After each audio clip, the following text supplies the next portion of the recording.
Hello, Mr. Swing One here. Welcome back to the channel. I was doing some block sanding and guide coating here, using the tape method to keep our line straight. Still a piece of tape there. So where we're at here, we're getting ready to do another coat of 2K.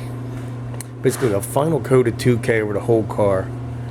Block it out with like a 320. Right now, I'm using 220. But right now is the stage where I'm using mud to fill out any low spots. That's why we're guide coating now.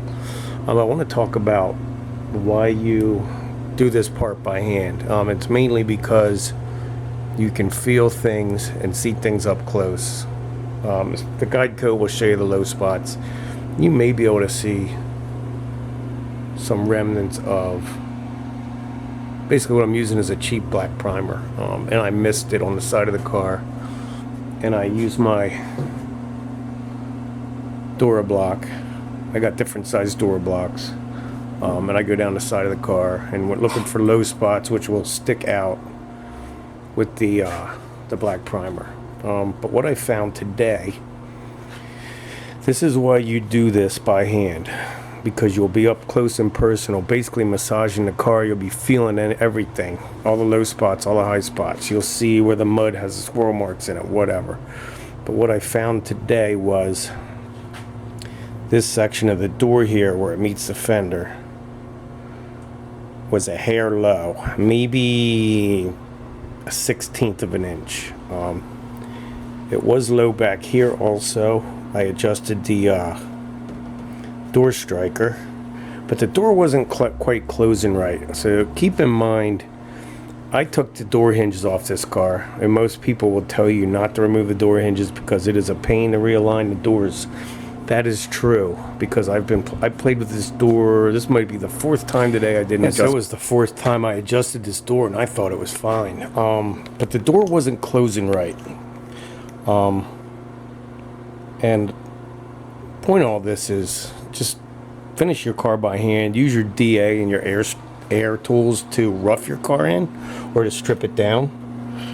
But when you are getting ready for the final sanding, final blocking, that all has to be done by hand. Like I said, I wouldn't have found, look how this door closes now. It's like, you know, it didn't close like that before. Something was off. The other side always closed like that. But in truth, the door was sagging on the front, and it must have affected the angle of the striker in the back. But I found that because the body lines down low seemed a little off to me, and I started looking up here and I ran like a straight edge across, or a ruler, and this was a little low, so I had to go in on the A-pillar and loosen the hinges and jack the door up, cinch it back down. But now it worked out perfect. I mean, it was a little more to that. I had to loosen the window track. This has to sag down a little bit, and you have to readjust this, but that kind of fell right back into place. Like I said, the point of all this is do your final blocking by hand, because that's where you're gonna feel and see the bad spots that you maybe think aren't there.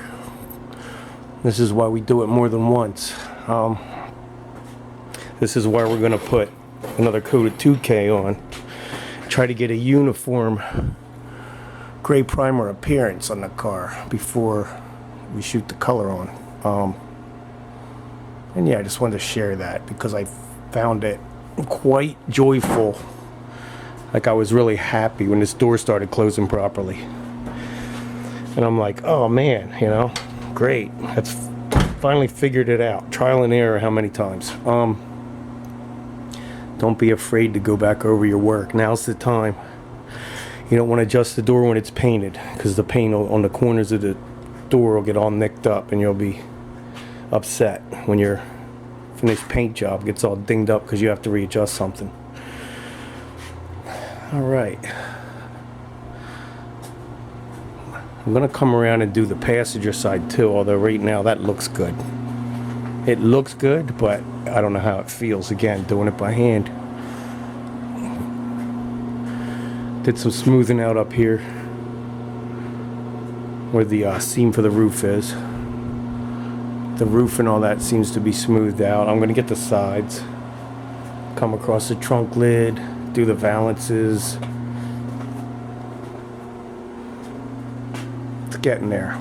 I always say it's getting there, but it's really getting there now. All right. Till next time.